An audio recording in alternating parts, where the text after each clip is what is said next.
오늘 함께 보실 하나님의 말씀은 요한복음 13장 31절에서 38절 말씀입니다.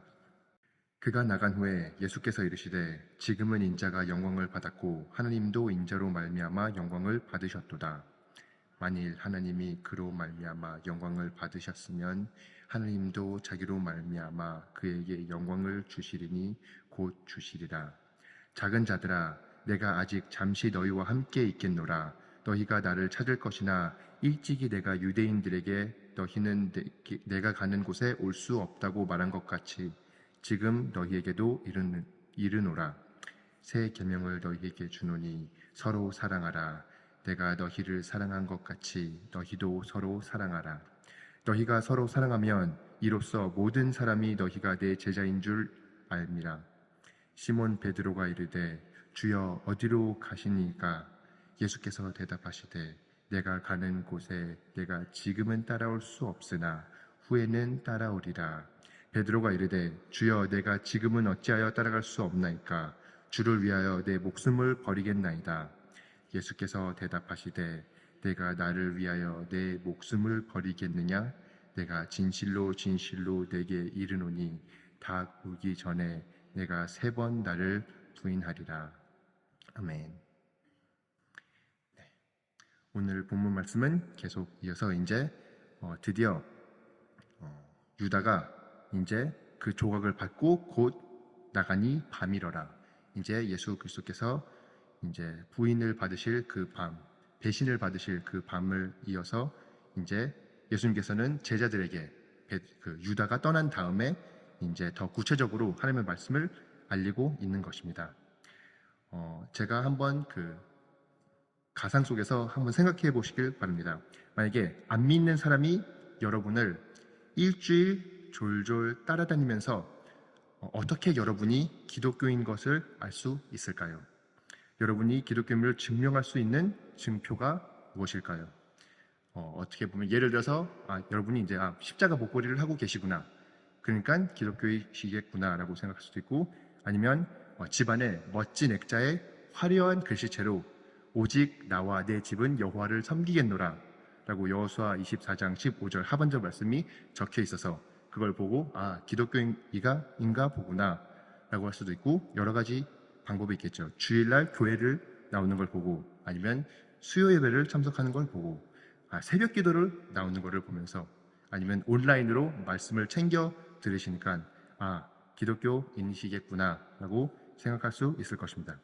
아니면 최순서 목사님이 주일 블레싱 설교 때 도전 받으셔서 이제 상반기 제자대학을 신청하셔서 그래서 기독교인이시구나 라고 생각할 수도 있고, 아니면 그 누구도 지켜보고 있지 않는 곳에서 날마다 말씀을 피고 읽고 기도의 시간을 가져서 이렇게 다 여러 가지 아주 좋고 소중하고 귀한 일들이고 기독교인이라는 단서가 될 수는 있을 것입니다.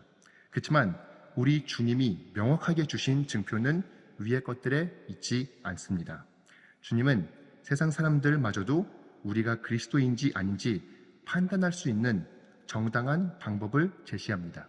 그것이 바로 서로 사랑입니다. 그래서 오늘 말씀을 보았을 때 이 서로 사랑에 주목을 하게 될 것입니다. 그래서 31절에 그가 나간 후에 예수께서 이르시되 지금은 인자가 영광을 받았고 하나님도 인자로 말미암아 영광을 받으셨도다. 예수님께서는 이제 앞으로 이 유다가 배신을 하는 그 순간부터 십자가까지 그 일을 이미 아시고 있고, 마치 이미 이루어진 것처럼 과거형으로 이미 인자가 영광을 받았고 하나님도 인자로 말미암아 영광을 받으셨도다라고 얘기를 해주고 있습니다. 이렇게 앞으로 이루어질 것이 너무나도 확실하게 이루어질 거기 때문에 미래에 있는 것을 과거형으로 얘기를 하고 있고, 여기서는 결국에는 예수 그리스도께서 이 고난을 통해서 영광을 받게 된다는 것을 의미합니다. 만약에 저한테 누군가가 이 성경에 써있는 모든 여러 가지 사건 중에 다시 그 과거에 돌아가서 목격을 직접 할 수 있다면 어떤 부분을 목격하고 싶겠느냐라고 물어본다면 저는 누가복음 24장 25절에서 27절 말씀이라고 얘기를 할 것입니다. 거기는 이렇게 기록하고 있습니다. 이르시되 미련하고 선지자들의 말한 모든 것을 마음에 더디 믿는 자들이여 그리스도가 이런 고난을 받고 자기의 영광에 돌아가야 할 것이 아니냐 하시고, 이에 모세와 모든 선지자들의 글로 시작하여 모든 성경 쓴 바 자기에 관한 것을 자세히 설명하시니라. 아멘. 이렇게 예수님께서 제자들에게 엠마우스 길에서 이제 꾸짖으면서 결국 이 고난을 통해서 영광을 받아야 되지 않느냐 하면서 이 창세기부터 시작해서 쭉 어떻게 처음부터 예수님이 계속 예수님에 관해서 하나님의 말씀이 기록하고 있고 가리키고 있음을 이제 설교로 말씀해 주셨을 것입니다. 그래서 그 상황 속에서처럼 지금 결국 하나님께서는 이 고난의 통로를 통해서, 물론 본인이 세상의 시선에서 보았을 때는 마치 제자들 중에 한 명이 배신을 하여서 팔려서 바리새인들이 결국 전략적으로 승리를 해서 십자가에 간 것처럼 보이겠지만, 결국에는 그게 하나님이 영광받는 길이고 예수 그리스도께서 영광을 받는 길입니다. 왜냐하면 십자가를 통해서 예수님도 영광을 받습니다. 우리를 위해서 이렇게 희생물로 십자가에 못 박혀 돌아가신, 우리의 죄사함을 위해서 가신 예수님께서 영광을 받으시고, 또한 세상을 이처럼 사랑하사 독생자를 보내신 하나님 아버지께서도 영광을 받게 되는 것이고, 32절에 말하는 만일 하나님이 그로 말미암아 영광을 받으셨으면 하나님도 자기로 말미암아 그에게 영광을 주시리라, 곧 주시리라 라고 하는 그 영광은 십자가의 영광이 아니라 부활과 승천의 영광을 보여주고 있는 것입니다. 그래서 결국 하나님도 그 예수님께서 자기의 삶을 바치신 자기의 겸손의 길로, 순종의 길로 끝까지 순종하신 그 예수님을 들어 세우실 거라는 것, 높이실 거라는 것을 보여주고 있는 것입니다. 그래서 이렇게 십자가의 영광과 부활의 영광을 같이 이 두 구절에 담아서 설명을 하고 있는 것입니다. 그렇게 이제 미리 예수님께서 그들에게 결국 이거는 영광의 길이다 알려주고 있는 것입니다. 그래서 33절에 그 제자들을 아주 애칭하는 표현으로 작은 자들아, 내 아이들아 라고 하는 식으로 말씀을 하시면서, 내가 아직 잠시 너희와 함께 있노라. 너희가 나를 찾을 것이나 일찍이 내가 유대인들에게 너희는 내가 가는 곳에 올 수 없다고 말한 것과 같이 지금 너희에게도 이르노라 라고 알려주고 있는 것입니다. 이렇게 예수님께서 유일한 길이요 진리요 생명이신 주님만이 가실 수 있는 통로와 목적지가 있다는 것입니다.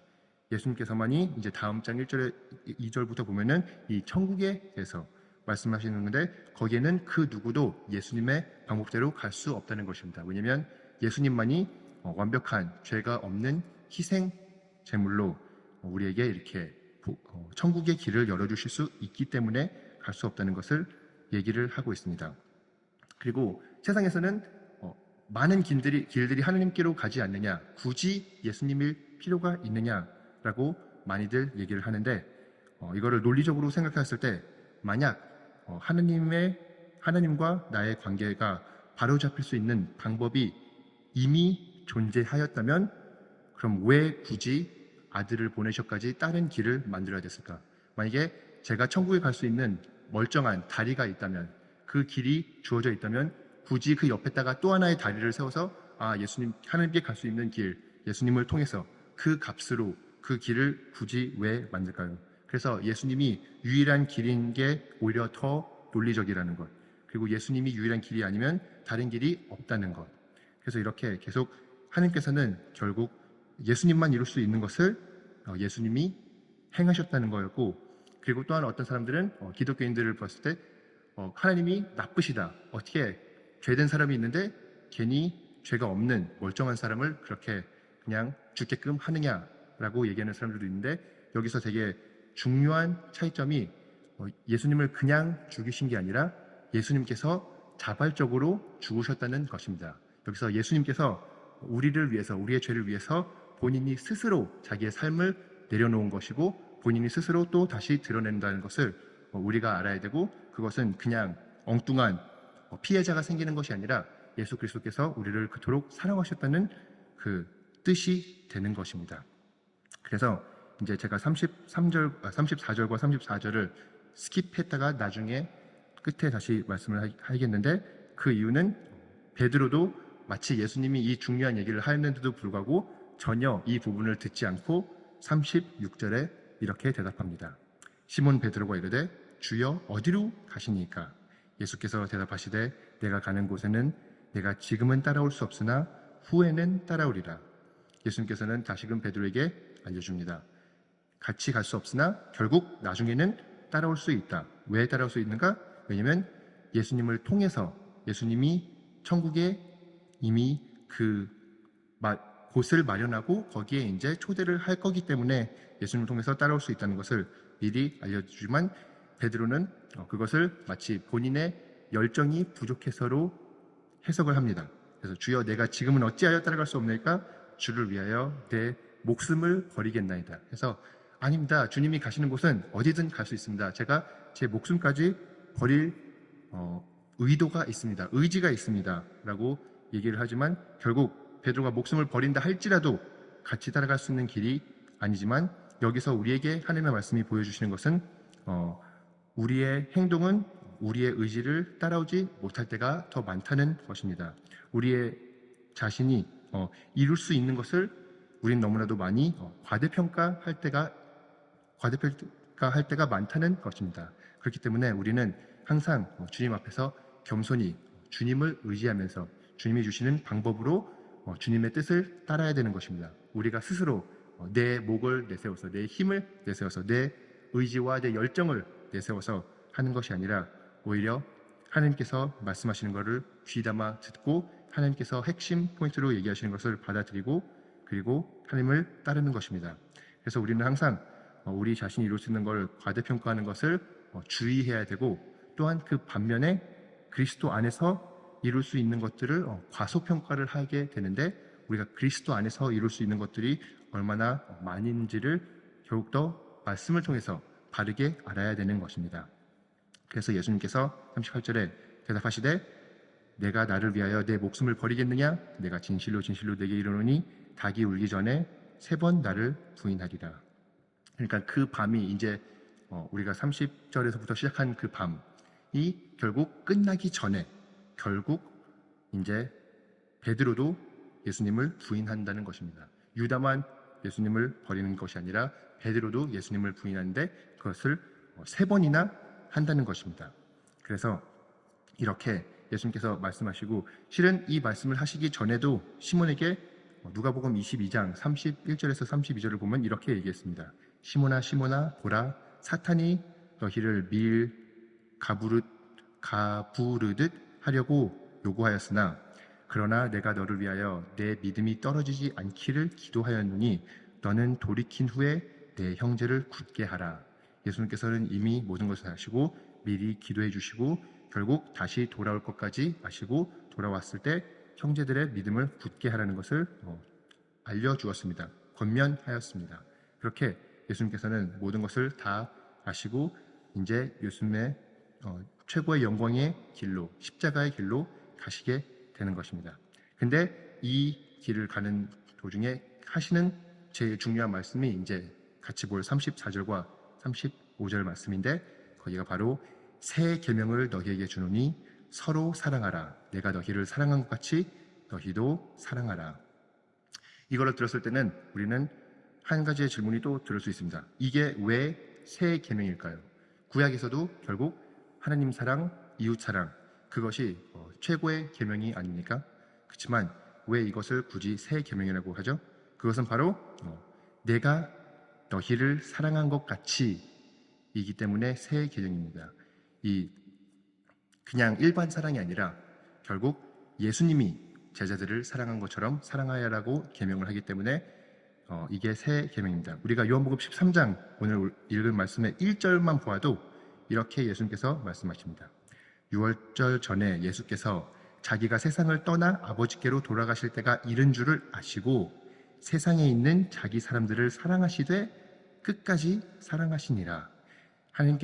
예수님께서 어떻게 사랑하셨습니까? 자기 사람들을 끝까지 사랑하셨습니다. 죽기까지 사랑하셨습니다. 그리고 이제 십자가의 길을 통해서 정말 예수님의 사랑이 얼마나 큰지를 우리가 보게 될 것입니다. 그래서 그렇게 주님께서 우리를 사랑한 것 같이 서로 사랑하라고 얘기합니다. 우리는 실천적으로 사람들을 사랑할 때 어떻게 사랑하죠? 우리는 서로가 서로를 사랑한 것 같이 사랑합니다. 이 사람이 나한테 60을 투자하면은 나도 이 사람한테 한 60 정도를 투자해 줘야겠구나. 이 사람이 나를 한 30 정도로 대하면 나도 한 30으로 대하겠구나. 이렇게 마치 서로 사랑하는 것 같이, 서로가 서로를 사랑하는 것이 사랑을 하는 걸 실천하는데, 우리의 새 계명은 예수 그리스도께서 우리를 사랑한 것 같이 서로 사랑하라는 것입니다. 이 요한복음 15장에도 나중에 보면 9절에 아버지께서 나를 사랑하신 것 같이 나도 너희를 사랑하였으니 나의 사랑 안에 거하라 라고 주님께서 말씀하십니다. 하나님 아버지께서 어떻게 예수님을 사랑하셨을까요? 완벽하게 사랑하셨겠죠. 아무 흠도 없이, 아무 거리낌 없이 사랑하셨겠고 온전히 사랑하셨겠죠. 하나님의 사랑인데. 근데 더 놀라운 것은 예수님께서 우리를 사랑하시는 것이 그 사랑과 비유가 된다는 것입니다. 예수님께서 우리를 사랑하는 방식이 하나님 아버지가 하나님 아들인 예수 그리스도를 사랑하는 그 같은 방식이라고 말씀을 하십니다. 그래서 그 사랑 안에 거라고 얘기하고 우리한테 그런 사랑으로 서로를 사랑하라고 얘기를 합니다. 우리가 올해 뉴욕 장로교회로서도 5대 강령 시리즈에서 하나님 사랑, 교회 사랑, 다음 세대 사랑, 서로 사랑, 영혼 사랑을 보는데 이 네 번째 서로 사랑하라는 것이 계속 예수님께서 진정한 그리스도인들에게, 진정한 자기 사람들에게 주는 새 계명인 것입니다.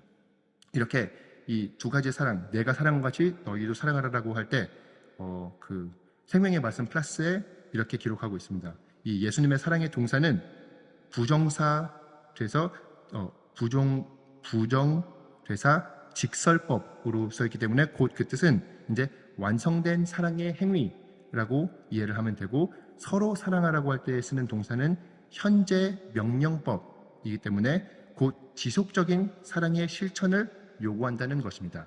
예수님께서 우리를 완벽하게 사랑하셨기에 우리는 날마다 계속 지속적으로 사랑을 실천해야 된다는 것입니다.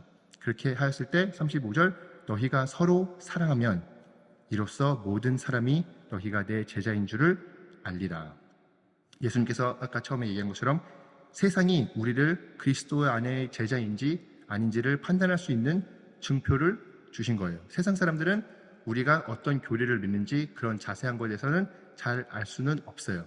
그렇지만 믿는 사람이든 믿지 않는 사람이든 친한 사람이든 친하지 않는 사람이든 누구나 느낄 수 있는 것은 사랑입니다. 이 무리에는 사랑이 있구나. 이 무리에는 그냥 순수 인간적인 그런 경험이나 그런 교류로 설명할 수 없는 사랑이 있구나. 그러니 여기는 정말 예수님을 믿는 게 의미가 있고 가치가 있고 이 변화가 있구나라고 해서 결국 세상 사람들도 우리가 예수 그리스도의 제자인 줄을 알 수 있는 방법은 결국 사랑이라는 것입니다. 그래서 이렇게 우리가 서로 사랑해야 된다고 얘기를 하는데 우리는 이것을 실천하려고 했을 때 어디서부터 실천하는 게 좋을까요? 결국에는 제일 가까운 관계일수록 실천하는 게 좋습니다. 그리고 우리는 때로는 이웃을 사랑하는 게 어렵다고 생각하고 이제 적을 사랑하는 게 어렵다고 생각하는데 결국 실질적으로 하루하루를 살면서 우리 제일 가까이 있는 사람들을 사랑하기가 제일 어렵다는 것입니다. 왜냐하면 가까이 있는 사람일수록 시간을 많이 보내고 서로의 허점으로 인해서 서로에게 피해를 제일 많이 주는 사람들이 가까이 있는 사람들입니다.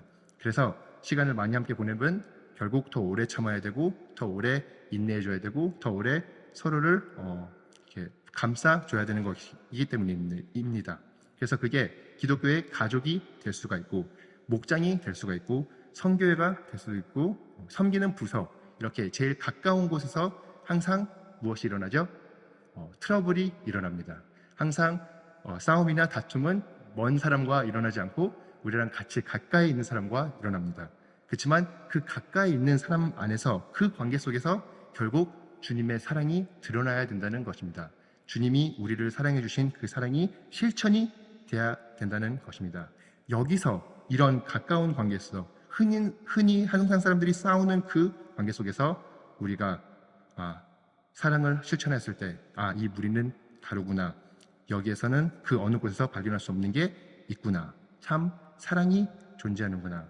이렇게 이 사랑을 결국 모든 사람들이 바라보게 되고 예수님의 제자임을 바르게 우리를 바라볼 수 있게 되고 우리가 그래서 이 사람이 그리스도인이구나. 이 사람이 갖고 있는 증표가 바로 사랑인 것이구나. 그리고 이 사랑을 보았을 때 그때에만 그 사람들이 이제 그럼 우리가 무엇을 가리키는지에 관심이 있는 것입니다. 예수 그리스도께서 이 땅에 오신 구세주이심을 가리키는 것, 우리가 우리의 믿음의 교리들을 가리키는 것, 그것들은 전혀 이 사랑을 먼저 체험하기 전까지는 관심이 없는 분야가 돼버리는 것입니다. 그래서 하나님께서는 결국에는 사랑이 제일 중요하고 그 사랑이 서로 사랑해서 중요하다고 말씀을 하시는 것입니다. 물론 제가 이렇게 설교하고 있는 것은 제가 이것을 완벽하게 잘 따르고 있어서 설교하는 것이 아니라 저도 마치 이 말씀을 하고 저 밑에 내려가서 저기 앉아서 이걸 듣고 있어야 되는 사람과 동일한 사람인 것입니다. 그렇기 때문에 이렇게 하나님께서는 우리에게 이런 사랑을 실천하라고 얘기를 하십니다. 그래서 결국 우리는 서로 사과해야 되는 거예요. 우리는 그래서 서로 용서해야 되는 거예요. 우리가 세상과 다른 것이 있다면 우리는 세상에서는 이미 끊었을 관계, 어떠한 어려움 때문에, 어떠한 죄 때문에, 어떠한 불편함 때문에 끊었을 관계들을 우리는 계속 유지한다는 것이에요. 그리고 그냥 유지하는 것이 아니라 우리는 서로의 허점을 감싸주고 서로 용서해주고 서로 일으켜 세우고 서로를 사랑하는 것을 실천하는 자들인 거예요. 왜냐하면 우리는 그리스도의 사랑을 본받아 사랑해야 되는 자들이기 때문인 거죠. 그래서 이렇게 서로를 사랑하시는 뉴욕 장로교회 성도님들이 되시길 간절히 소망합니다. 이렇게 우리에게는 결국 이 도전은 어떻게 보면 너무나도 잘 아는 거지만 실천하기에 어려운 도전인 것이죠. 우리가 우리 가까이 있는 사람들한테 미안하다고 하는 게 어려운 것처럼 우리의 가까이 있는 사람들이 준 상처들이 쌓여왔기 때문에 용서하는 게 어려운 것처럼 그렇지만 주님께서 바라는 것이 바로 이것이라는 것입니다. 그리고 이것은 결국 우리가 실천함으로써 더 성장해 나갈 수 있는 방법인 것입니다. 예수님께서 우리에게 이 사랑을 실천하고 이 사랑 안에서 씨름하셨을 때 결국 이 사랑이 얼마나 큰 사랑인지 얼마나 놀라운 사랑인지 우리 또한 예수님이 우리에게 허락해 주신 사랑이 얼마나 놀라운지를 더욱더 감격하게 하게 하실 것입니다. 그렇기 때문에 우리가 다 알지 못한다고 가만히 계시지 마시고 하나님의 사랑을 더 채워야 돼서 아니면 내가 먼저 채워줘야 돼서 이런 식으로 이거를 미루는 것이 아니라 그냥 하나님이 새 계명을 주셨으니 우리는 따라야 되는 것입니다. 주님의 새 계명을 따라 사랑을 실천해 보세요. 만약에 이것을 육으로 하시려고 하시면 실패도 하실 거예요. 그렇지만 실패하셔도 괜찮아요. 사랑에 실패하세요. 더 깨지시고 회개하시고 겸손해지시고 다시 시도하세요. 그러다가 영으로 이 서로 사랑하는 것을 실천하게 되면은 엘리야 때 과부처럼 부어도 모든 항아리가 채워질 때까지 끊이지 않았던 기름 같은 사랑을 체험해 보실 수 있을 거예요. 그래서 그 사랑을 체험하셨을 때 더욱더 그리스도인다운 삶을 살아갈 수 있을 것이고 예수님을 닮아가는 삶을 살아갈 수 있을 것이고 세상 사람들이 보았을 때 예수님들의 제자들이구나 라는 것을 그 사람들이 스스로 고백하게끔 만드실 것입니다. 만약에 교회에서 그렇게 못한다면 어디에서도 그렇게 못합니다. 우리가 그래서 여기서 그 사랑을 실천해야 되고 여기서 주님을 드러내야 되는 것입니다. 그래서 우리는 이 사랑, 서로 사랑하는 것이 우리의 조건적인 사랑을 의미하는 것이 아니라 예수 그리스도의 그 한없는 사랑을 서로에게 실천하라는 그 계명이 주어진 것입니다. 이 계명을 우리는 예수 그리스도를 힘입어 성령의 능력으로 하루하루 씨름하시고 실천하시고 체험하시는 뉴욕 장로교회 성도님들이 되시길 간절히 소망합니다. 기도하시겠습니다.